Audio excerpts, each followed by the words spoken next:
أعوذ بالله السميع العليم من الشيطان الرجيم بسم الله الرحمن الرحيم الحمد لله رب العالمين والصلاة والسلام على رسول الله صلى الله عليه وسلم طاعة الله ورسوله عليه الصلاة والسلام إن شاء الله إهن موضوع من جمرو الله ننام الإكتنيون متازز ለአላህና ለመልእክተኛው መታዘዝ በሙስሊሞች እምነት ውስጥ ያለው ትርጓሜና ደረጃው ምን ይመስላል የሚለው ነው الحمدلله رب العالمين والصلاة والسلام على نبينا محمد وعلى آله وصحبه أجمعين أما بعد كان دي كتاب لا ينونقدي የምንመለከተው كتابو ገና ሲጀምር الحمدلله مسغانا لله ይገባው በማለት ነው የሚጀምረው ጅማሬው በራሱ ያው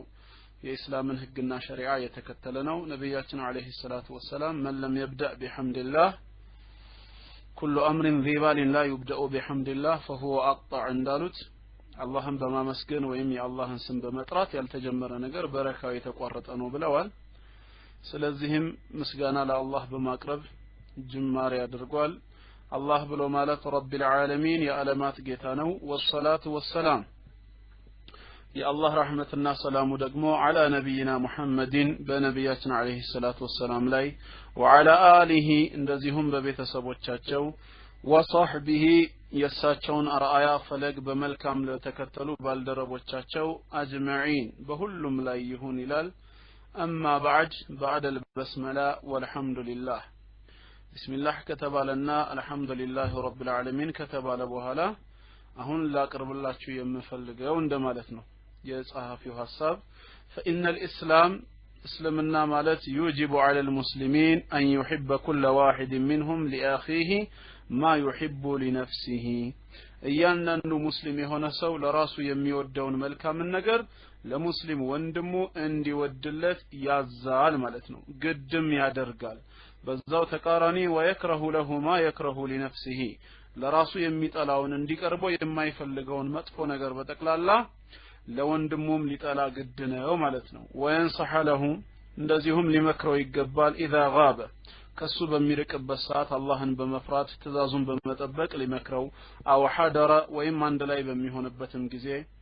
والاسلام يوجب على المسلمين አሁንም በድጋሚ እስልምና በሙስሊሞች ላይ ግድ ይላል ان يتعاونوا على البر والتقوى በመልካም ነገር ላይና አላህን በመፍራት እንዲተባበሩ ያዛቸዋል ማለት ነው وان يتناهوا عن الاثم والعدوان ከወንጀልና ከአመጽ ድንበር ወሰን ከማለፍም እንደዚሁ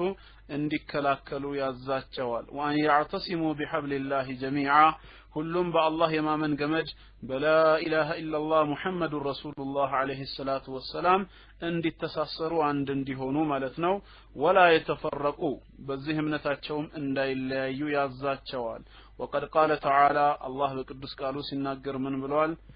سورة الزاريات قطر 55 ላይ وذكر አስታውስ ይላል فإن الذكرى ይህም አስታውስ ወይም ግሳጼ ማለት تنفع المؤمنين ምእመናንን ትጠቅማለችና አስታውስ እያለ ነው لذا ስለዚህም አሉ የዚህ ኪታብ ጸሐፊና ደራሲ احببت ان اذكر اخواني ወንድሞቼን ላስታውሳቸው ፈልጋለሁ ببعض الواجبات ከፊል ግዴታዎችን እንዲፈጽሙ وأحذرهم من المخالفات شرعاً ከመቃረን እንደዚሁ ደግሞ የተወሰኑ ነጥቦችን በመጥቀስ ላስጠነቅቃቸው ፈልጋለሁ يقول الله تعالى አምላካችን አላህ በቅዱስ ቃሉ ሲናገር يا ايها الذين امنوا እናንተ ያመናችሁ ሰዎች ሆይ ነው የሚለው اطيعوا الله ورسوله አላህንና መልእክተኛውን ታዘዙ ولا تولوا عنه ከመታዘዝም ቸል ብላችሁ አትዙሩ ጀርባ አትስጡ وانتم تسمعون የምትባሉትን የምትሰሙ ሆናችሁ ይላል في آيات كثيرة ይህንና መሰል በሆኑ ብዙ የቁርአን አንቀጾች ላይ أمر الله تعالى بطاعته وطاعة رسوله عليه الصلاة والسلام الله ራሱንና እንደዚሁ መልእክተኛው ሙሐመድን ሰለላሁ ዐለይሂ ወሰለም እንድንታዘዝ አዞናል ማለት ነው ورتب على ذلك الفوز والسعادة والفلاح በዚህም ትእዛዝ ላይ ማለት ነው አምላካችን አላህ አስከትሎ ምንን አዘጋጀ አንደኛ እድለኝነትን ዘላለማዊ ደስታን እንደዚሁም ደግሞ የምንፈልገው ማግኘት ወድኹሉል ጀና ጀነት ውስጥ መግባት والخلود فيها በመግባትም ብቻ ሳይሆን ዝንተ ዓለምን በውስጧ መዘውተርን الله አስቀመጠ ونهى عن معصيته ومعصية رسوله صلى الله عليه وسلم አላህና መልእክተኛውንም እንደዚሁ ከማመጽና ትእዛዛቸውን ከመቃረንም አላህ በጽኑ አውግዟል ከልክሎናል ورتب على ذلك العذاب والشقاء ከዚህም ጋር አያይዞ ምንን አስከትሏል እምቢላለ ሰው ቅጣትንና ዘላለማዊ እድለቢስነትን ወድኹሉ النار جهنم እሳት ገብተው መዘውተርን አዓዘና الله من اهل النار الله ከእሳት ሰዎች ነጃ ይበለን قال تعالى الله بقدس قالوا من ይላል ومن يطع الله ورسوله اللهና መልእክተኛውን የሚታዘዝ ሰው يدخله جنات تجري من تحتها الانهار ከስሮቿ የተለያዩ አይነት ጅረት የምትፈስባት የሆነችን ጀነት ያስገባቸዋል وذلك الفوز العظيم ይህ ታላቅ የሆነ ደስታና እድል ነው ومن يعص الله ورسوله اللهና መልእክተኛውን የሚያምጽ ويتعدى حدوده وسننا دنبرون يمتلالف የሆነ ሰው ደግሞ يدخله نارا خالدا فيها جهنم ساتن بوسطها ዘውታሪ ሲሆን ያስገባዋል وله عذاب مهين አዋራጅ የሆነ ቅጣትም ይጠብቀዋል ይላል ስለዚህም አላህና መልእክተኛውን መታዘዝ የእያንዳንዱ ሙስሊም ሃይማኖታዊ ግዳጅ ይሆናል ማለት ነው ከዚህ አንፃር ያእምሩ الله تعالى بطاعته الله እንግዲህ እንድንታዘዘው አዞናል ወጣዓቲ ረሱሊሂ ሰለላሁ ዐለይሂ ወሰለም መልእክተኛውንም እንድንታዘዝ ያዘናል ይሄም በእምቲሳሊ አምሪሂማ ያዘዙትን በመፈጸም ወጅቲናቢ ነህይሂማ የከለከሉትን ነገር በመራቅና በመከልከል ነው አላህና መልእክተኛውን መታዘዝ ማለት ነው ይሄ ሁሉ እንግዲህ አላህ ላመኑ ሰዎች ነው የሚያስጠነቅቃቸው እስኪ መልእክተኛው ምን ያዛሉ አምላካችን አላህ ምን ያዘናል ምንስ ይከለክሉናል የሚለውን ከማየታችን በፊት ከዛ በፊት ኢንሻአላህ ወላኪን ማ ሁወ الإيمان ኢማን የሚለው ነገር ምንድነው የተወሰነ ልናየው ይገባል ማለት ነው ወመን ሁወ المؤمن ሙእሚን ወይም አማኝ የሚባለው ግለሰብስ ማን ነው ኢማን ማለት ምንድነው إيمان مالت تعريف الإيمان من ناحية اللغة هو التصديق إيمان የሚለው ቃል በአረብኛ ቋንቋ አንፃር ያለው ቀጥተኛ ፍቺ ወይም ትርጓሜ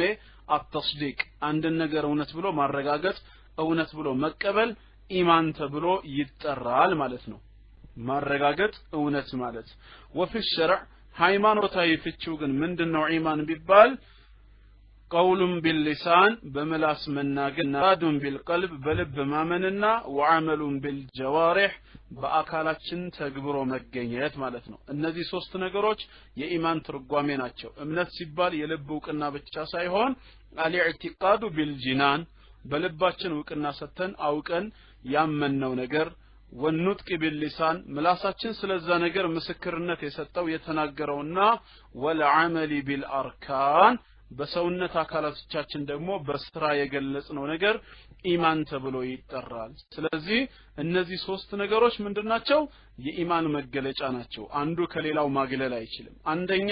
ስለ ጉዳዩ ልብ ዕውቅና ሰጥቶት በቦታው አረጋግቶ አምኖ ሊቀበለው ይገባል ልብ አምኖ የተቀበለውን ዕውቅና የሰጠውን ነገር ምላስ ሊገልጸው ይገባል ምላስ የገለጸውን ልብ ዕውቅና የሰጠውን ደግሞ አካል በታዛዥነት በተግባር ሊያሳየው ሊገልጸው ይገባል ማለት ነው ከዛ ውጪ ግን فليس الايمان بالتمني ولا بالتحلي ኢማን የሚባለው ነገር በምኞትና በመጋጋጥ ዝም ብሎ የሚመጣ አይደለም ولا بالادعاء ወይንም ዝም ብሎ በተራ ሙግት በጥሪ እኔ ሙእሚን ነኝ ስለተባለ አይሆንም ወልኢንቲሳብ ወይም ወደ አማኝ አካሎች ወይም ወደ አማኝ ዘሮች በመጠጋትም አይሆንም ولكنه ما وقر في القلوب ነገር ግን ኢማን ማለት በልቦች ውስጥ ዕውቅና ተሰጥቶት ተረጋግቶ የተቀመጠና ወሰደቀቱ الأعمال አካላታችን ደግሞ በስራዎች ያረጋግጡት የገለጹት ነገር ነው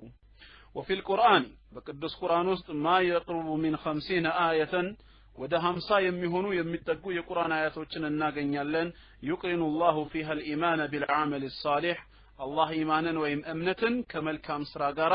አቆራኝቶ ሲያመጣቸው ማለት ነው ይሄም ምንድነው ሊዩበርሂነ انه لا ينفع احدهما بدون الاخر ለሰዎች ምንን ማስረጃ ለመስጠት ነው ከሁለቱ አንዱ ቢገለል ጥቅም የለውም ለማለት ነው ሰውን የሚጠቅመው ሁለቱም ነገር ነው እንጂ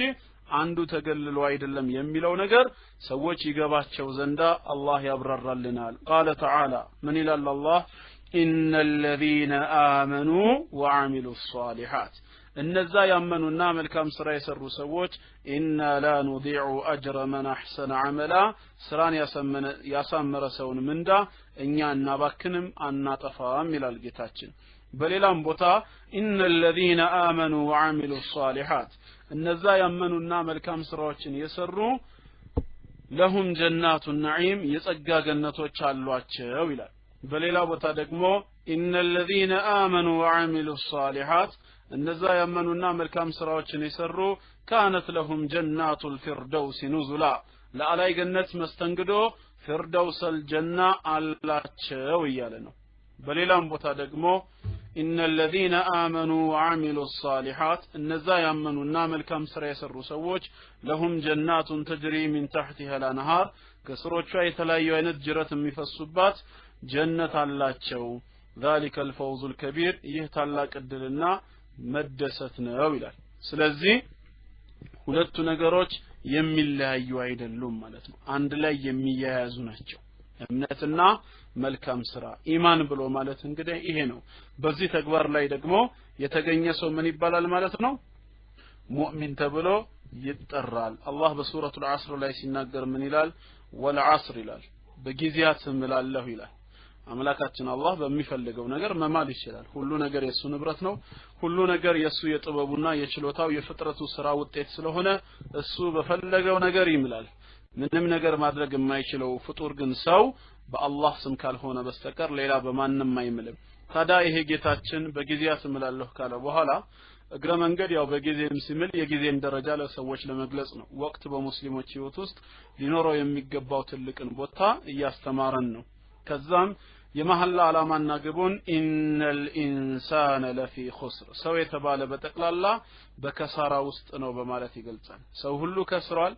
ጠፍቷል የሚድን የለም ከነዚህ መካከል መዳን የሚፈልግ ማን ነው ኢለ الذين آمنوا አለ መጀመሪያ ላይ እነዚያ ያመኑት ሲቀሩ አለ መጀመሪያ እምነት ነው ከዛስ ወዐሚሉ ሷሊሓት መልካም ስራዎችንም ያስከተሉ ወተዋሰው ቢልሐቅ በእውነት ጉዳይ ላይ ማለት ነው አደራ የተባባሉና ወተዋሰው ቢስብር በትግስትም አደራ የተባባሉት ሲቀሩ አለ ይሄ እንግዲህ አጠቃላይ የዲንን ሐሳብ የዲንን መልእክት ጠቅለል ባለ መልኩ ገልጿል ለዚህ ነው እንግዲህ ኢማሙ ሻፊዒ ረሂመሁላህ ምን ብለው ተናግረዋል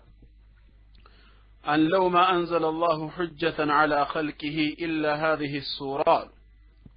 كذي سورة بستكر الله بفطران لاي ليلا ምንም አይነት ነገር ያላወረደ ቢሆን ኖሮ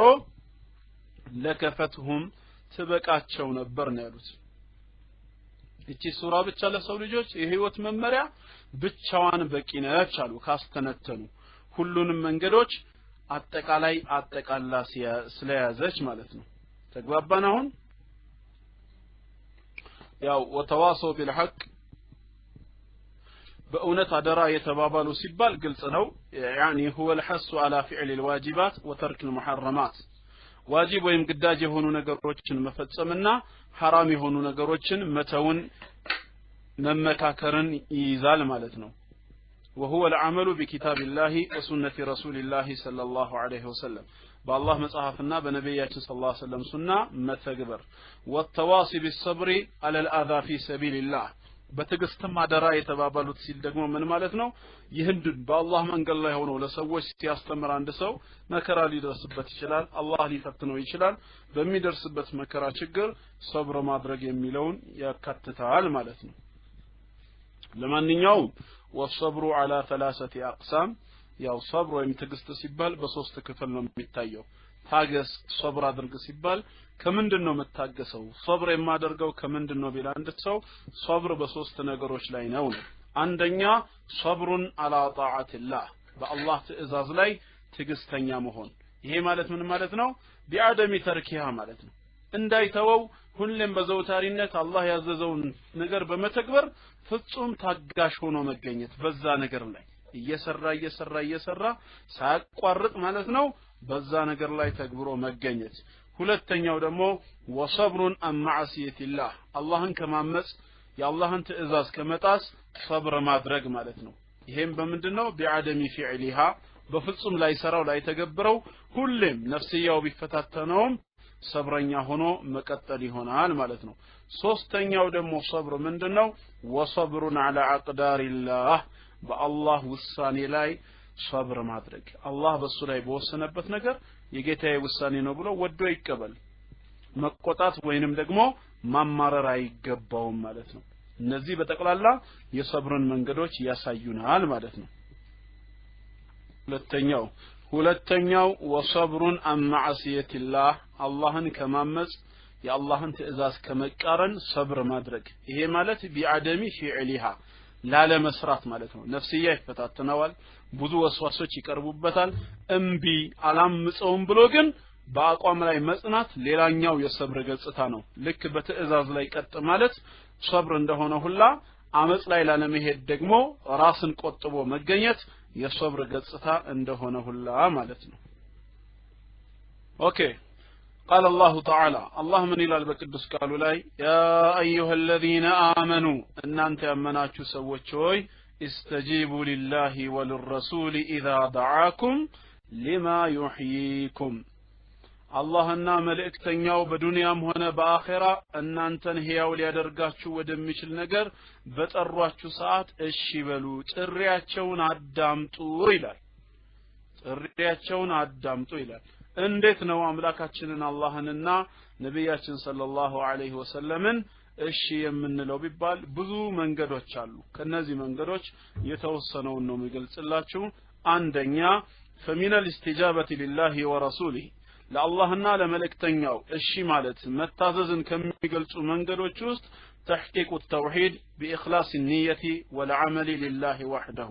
تحقيق التوحيد توحيدن بهيوت زماناتችን አረጋግጠን መገኘት توحيد ማለት إفراده سبحانه وتعالى بما له من ربوبية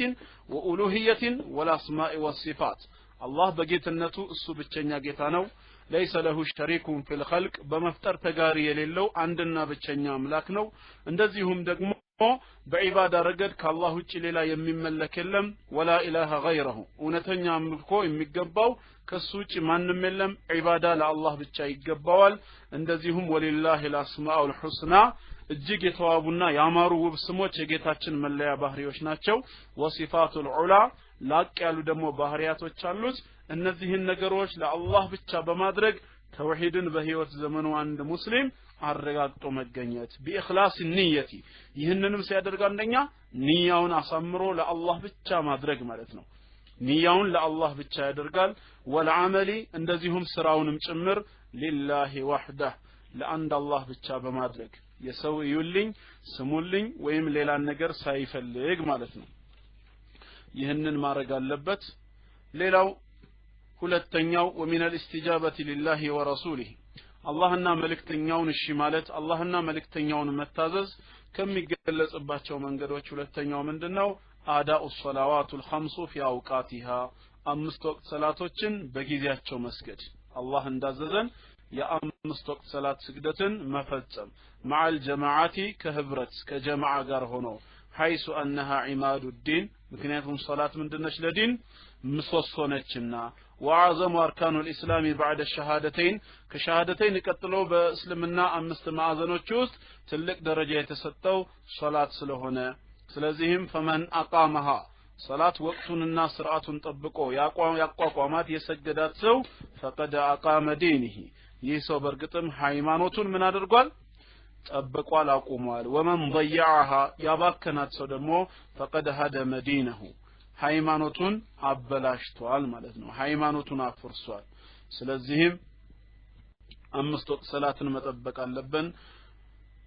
فرضها الله على رسول الله صلى الله عليه وسلم አምላካችን አላህ በነብያችን ሰለላሁ ዐለይሂ ወሰለምና ወኡመቲሂ በኡመታቸው ላይ ዋጅብ አድርጎታል ለይለተል ኢስራ የሌሊት ጉዟቸው ቀን ወደ ሰማይ በወጡ ጊዜ ማለት ነው እግረ መንገድ ወልሚዕራጅ 50 ሶላተን 50 ሶላት ነበር መጀመሪያ ጌታችን ያዘዛቸው ثم خففها الى 5 صلوات ከዛም አምስት ወቅት ሰላት አደረገ አንዳንዶች ደግሞ ጠበቃ ይመስል ጥያቄ ጠይቃሉ ወገኖቻችን አላህ ምን ነው 50 ሰላት ለኛ ይክበደን አላወቀም ወይ መጀመሪያ 50 ሰላት ብሎ ዋጅብ ካደረገ በኋላ ተመልሶ 5 የሚልበት ምክንያት ምንድነው ይያሉ አንዳንድ ወገኖች ደግሞ ይጠይቃሉ በመጀመሪያ ደረጃ ሶላት ዋጅብ ማድረጉን አምነው ተቀብለዋል በተግባርስ ለአላህ ይሰግዳሉ ያመልኩታል ሶላቱ ዋጅብ የተደረገባቸው ዋጅብ ሲደረግ ይሄ ዋጅብነት የተገለጸላቸው ነብያችን ሰለላሁ ዐለይሂ ወሰለም ነብይነታቸውንስ አምነዋል ይሄ ሁሉ ውስጥ ሲጠየቁ የሉበትም ከሌሉበት ለምንድን ነው የሚጠይቁት ምንድነው ትርጉሙ ለነሱ የሆነ በማያገባቸው ነገር ውስጥ ጣልቃ ገብቶ እንደመጠየቅ ይመስላል ግን ምናልባት ይሄ አስተሳሰብ በአንዳንድ ወንድሞችና እህቶች አእምሮም ላይ ገብቶ ትንሽ ግራ ሊያጋባ ይችላል እንኳን ተብሎ ቢጠረጠር ጉዳዩ ግራ የሚያጋባ አይደለም ለምን ይሆን ከተባለ አምላካችን አላህ ረህመቱን በተግባር ሊገልጽ ፈልጎ ነው ረህመቱን በተግባር ሊገልጽ ፈልጎ ነው 50 ሰላትን አዘዘ ደነገገ ግዳጅ ነበረብን ግን አላህ ረህመቱን ሊገልጽ ፈለገና በእሳቸውና በሙሳ መካከል ውይይት እንዲካሄድ ፈቀደ እሳቸው ያንን ዋጅብነት ይዘው ሲመለሱ ሙሳ ጠየቃቸው ይሄን ያህል ይመጣው ሲሉ አረ ጌታህን እባክህ ትንሽ ማቃለልን ጠይቀው ኡመቶች የሚችሉት አይመስለኝም ሲል 9 ጊዜ ተመላልሰዋል 5 ሲቀነስላቸው ከዛ 50 ላይ ማለት ነው ከዛ በኋላ 5 ጊዜ 9 ስንት ይሆናል 45 ይሆናል ማለት ነው 45 ሲቀነስ ስንት ይቀራል 5 ይቀራል ስለዚህ መጨረሻ ላይ 5 ወቅት ሰላትን ይዘው መጡ አምላካችን አላህ ሩህሩህነቱን ይሄው በተግባር ሊገልጽ ፈለገ ምን አደረገ መጨረሻ ላይ ከዚህ ከ5 ወቅት ሰላት መጀመሪያም የወሰንኩት ነው ሊጨመር ሊቀነስ አይችልም የ5 ወቅት ሰላቱ አጅር ግን መጀመሪያ የደነገኩት የ50 ሰላት አጅር ነው ያለው ጌታችን የ50 ሰላት አጅር ነው አለ ስለዚህ አጅሩ አልቀነሰም ከ50 ሰላት ማለት ነው አጅሩ አልቀነሰም ግን የቀነሰው ምን ነው የሰላቱ መጠን ነው ጌታችን ይሄን ረህመቱን በትንሽ ስራ ትልቅ የሚመነዳ ጌታ መሆኑን በተግባር ሊገልጽ ፈልጎ ይሄንን አሳየን እንጂ ኡመቶቻችን የነብያችን ሰለላሁ ዐለይሂ ወሰለም ኡመቶች ይተግብሩት አይተግብሩት እንዴት አያውቅም ምን ነው መድራዊ አስተማሪ እንኳን ተማሪዎችን እኮ ሲፈትናቸው እኮ ካፓሲቲያቸውን ያውቃል ይያልን ነው አይደለም እንዴ ካስተማራቸውና ከሚያውቃቸው ውጪ አይፈትንም እየተባለ አይደል አላህ የፈጠረውን ፍጡር አያውቅም ብሎ ማሰብ በራሱ አለማወቅ ነው ሞኝነት ነው ግን ምን ይሆን ተብሎ ጥበብን ደሞ መጠየቅ ሌላ ጥበብ ነው ስለዚህ ጌታችን ረህመቱን በተግባር ሊገልጽ ፈልጎ ነው በተግባር አደምና ሐዋን በጀነት ውስጥ ያለው አትብሉ እኮ ሲላቸው ወደፊት ሸይጣን አሳስታቸው እንደሚበሉ እኮ ቀድሞውንም ያውቃል ግን አላህ ለራሱ ህክማ አዘዛቸው ግን ሁለት ነገሮች እግረ መንገድ ደግሞ የአላህ ማንነት ተገለጸ ማለት ነው ምንድነው እሱም አንደኛ ወንጀል ሰሩ በሰው ነፃ ምርጫ ጣልቃ ሊገባ አለመፈለጉን ተረዳን በፈቃዳቸው አመጽ ሰሩ ሁለተኛ ለጥፋታቸው ተገቢውን ቅጣት አግኝተው ከጀነት ከተባረሩ በኋላ ነገ ተጠያቂነት እንዳይኖርባቸው በአኺራ ነፍሳችንን በደልን ብለው ወደ አላህ ሲመለሱ አላህ ማራቸው መሐሪነቱን ይቅርባይነቱን በተግባር ሊያሳያቸው ፈለገ የጌታችንን መሐሪነት ሰው ወንጀል ሰርቶ ወደ አላህ አልቅሶ ካልጠየቀ በምን መልኩ ሊረዳው ይችላል እንግዲያውስ ለዚህ ነው ነብያችን ሰለላሁ ዐለይሂ ወሰለም በጣም እጅግ ሩህሩህና አዛኝ መሆኑን ሲገልጹ ምንድነው ያሉት ለውለም ተዝኒቡን ወንጀል ባትሰሩ ኖሮ ነው ያሉት ነብያችን ሰለላሁ ዐለይሂ ወሰለም እናንተ ሰዎች ወንጀል ማትሰሩ ብትሆኑ ኖሮ አላህ ያጠፋችሁ ነበር አሉ ሁላችሁንም ያጠፋችሁና ወንጀል የሚሰሩ ሰዎችን ያመጣል ይፈጥራል ከዛ ወንጀል ይሰሩና እባክህ ማረም ብለው ሲጠይቁት ይቅር የሚላቸው አሉ አሁን እዚህ ጋር ምንድነው የተፈለገው በዚህ መልእክት ላይ ጌታችን ወንጀልን ይወዳል ማለት ሳይሆን ቁም ነገሩ እጅግ በጣም ሩህሩህና አዛኝነቱን ለመግለጽ ነው ማለት ነው ግልጽ ነው አሁን ጌታችን እጅግ በጣም ሩህሩህ አዛኝ መሆኑን በተግባር አንዳንድ ጊዜ ሰው ለሰው ራሱ ይፈታተን አይደለም እንዴ ሰው ለሰው ራሱ እኮ ይፈታተናል እስኪ ባለቤቴ እኔን ተወደኛለች በዚህ ሰብር ታድርጋለች ብሎ ትንሽ ይሞክራታል ከባለቤቶችም አሉ ካልተመቱ የተወደዱ የማይመስላቸው እንደሚባለው ምናልባት እዚህ ላይ ኡሙ ሃይደር ጥያቄ ጠይቃኛለች ሙሳ አለይሂ ሰላም እንዴት አወቀ አለችኝ ሙሳ አለይሂ ሰላም ይሄንን ያወቀው ኡመቶቹን ጀርቧቸዋል ከዛ በፊት ኡመት ነበረው እሱ የራሱ ተከታይ ህዝቦች ስላሉት በዛ መሰረት የራሱን ኡመቶች ስለጀረባቸው ነው ጀረበ ማለት ለምን ወሰደ ይሰማል ያ ጀማዓ ይሰማል የሚጻፍ ነገር እኮ የለም ሁሉም ዛሬ በጸጥታ መርየም በዚህ አላምንም ማለች በዱላው ነው ማታምኙ ካልተመቱ የተወደዱ አይመስላቸውም ለነገሩ እኔም አላምንም ያው እንዳባባል ስለሰማሁት አንድ አባባል አለ ነው ግን እውነት ይሁን አይሁን እኔ ማረጋገጥ አለብኝ ማለት ነው አይ ከዛ የባሰ ነገር ሊገጥም ስለሚችል ኢንሻአላህ ሌላ ብዙ መንገዶች አሉ አሁን ወደ ነጥባችን እንመለስ ስለዚህ አላህና መልእክተኛውን እሺ ከምንልባቸው መንገዶች ውስጥ 5 ወቅት ሰላትን ደንቡን ስርዓቱን ጠብቆ መስገድ አለ ማለት ነው ومن الاستجابة لله ورسوله አላህና መልእክተኛውን እሺ ብለን ከምንታዘዝባቸው መንገዶች መካከል ኢታኡ ዘካት ምጽዋትን በአግባቡ መስጠት ዘካ ያላወጣን ሰዎች በአግባቡ ዘካችንን ማውጣት ሊሙስተሂቂሃ የሚገባው አካል ማለት ነው من جميع انواع الاموال التي تجب فيها الزكاه متى وجبت زكاه በወጀበበት ሰዓት ዘካ ከሚወጅብባቸው የዘካ አይነቶች ገንዘብም ይሁን እንስሳት ወይም ወርቅ ወይም ብር ከየአይነቱ ዋጅብ በሆነበት ወቅት ላይ ቶሎ ብሎ የኔ ገንዘብ አይደለም ይሄ የምስኪኖች የድሆች ሐቅ ነው ብሎ አውጥቶ ዘካን መስጠት ማለት ነው ይሄም አላህና መልእክተኛውን እሺ የምንልበት ነው ማለት ነው ومن الاستجابة لله ورسوله اللهنا ملكتنياون እሺ ብለን አሁንም ከምንታዘዝባቸው መንገዶች አራተኛው بر الوالدين ለወላጆች መልካም መዋል መልካም መስራት وصلة الارحام زمدنا مقتل قال تعالى وبالوالدين احسانا ለወላጆቻችሁም መልካም ዋሉላቸው ይላል በሌላ ሐዲስ ነብያችን ሰለላሁ ዐለይሂ ወሰለም ምን ብለዋል ሪዳላሂ ፊ ሪዳኢል ዋሊደይን ይላሉ የአላህ ውዴታ የአላህ ደስታ የሚገኘው ወላጆች ሲደሰቱብህ ነው እንደዚሁም ወሰኸጥ አላህ የአላህ ቁጣ የሚገኘው ወሰኸጡላሂ ፊ ሰኸጢል ዋሊደይን ወላጆች ሲቆጡ ነው ስለዚህ ወላጆችን ማስደሰት የአላህን ደስታ ያስገኛል ማለት ነው አምስተኛ ومن الاستجابة لله ولرسوله الإحسان إلى الجيران ለጎረቤት መልካም መዋል አላህና መልእክተኛውን እሺ ከምንልባቸው መንገዶች አምስተኛው ለጎረቤት መልካም መዋል ጎረቤት ሲባል وهم ثلاثه ሶስት ናቸው ጎረቤት የሚባሉት ያ ጀማዓ ሶስት ናቸው አንደኛ ተሰምቷቸዋል ስለ ጎረቤት ሐቅ ብቻህን ኦኬ ሶስት ጎረቤት ብዬ አብሽሩ እንግዲህ እዚህ ብቻህን አይደለህም ቢያንስ ከጎንህ መላእክቶች እያዳመጡህ ነበር የሚል ማጽናኛም ደርሶኛል ጀዛኪላህ ኡሙ ሃይደር ጥሩ አምስተኛ ለጎረቤቶች መልካም መዋል የጉርብትና ሐቅ ብለናል وهم ثلاثه ጎረቤቶች ኦኬ ሚካኤል ይሄን ልጨርስና ማይክ ለቅልሃለሁ ጎረቤት ሲባል ሶስት ናቸው ተብሏል አሁንም ሲቆራረጥ ቶሎ ምልክት ስጡኝ ያ ጀማዓ ይሰማል መሰለኝ ጎረቤት ሶስት ናቸው አንደኛው ጃሩን ሙስሊሙን ቀሪቡን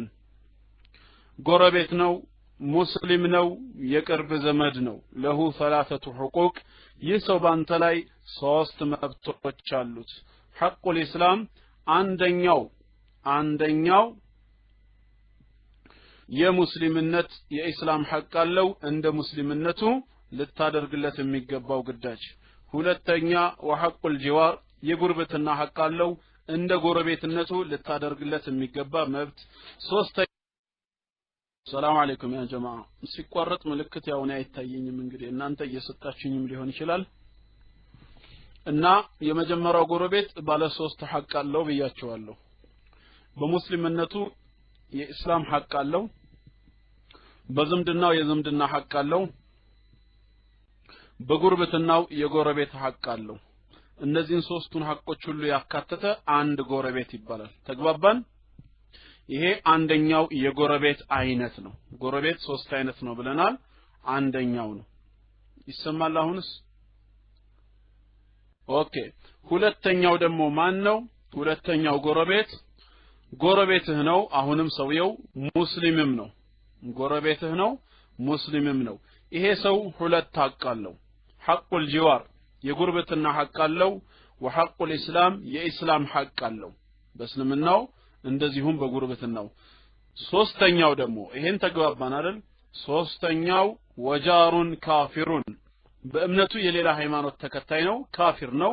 ግን ጎረቤትህ ነው ይሰማቸዋል አይደል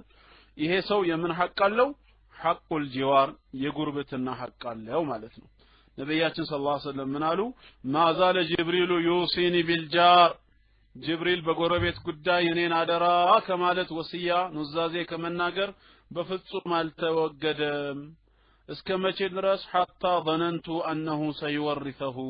ምን እስክጠረጥር ድረስ ምናልባት ሰውየው ሲሞት ወደፊት ጎረቤትም የመውረስ መብት ይኖረዋል በንብረቱ ላይ ብዬ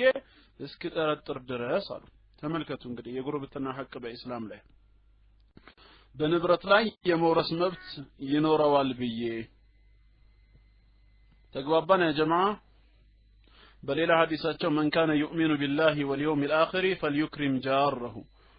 በአላህና በመጨረሻ ቀን የሚያምን ሰው ካለ ጎረቤቱን ያክብራሉ ጎረቤቱን ያክብር ብለዋል ወይም በሌላ ዘገባ فلا يؤذي جاره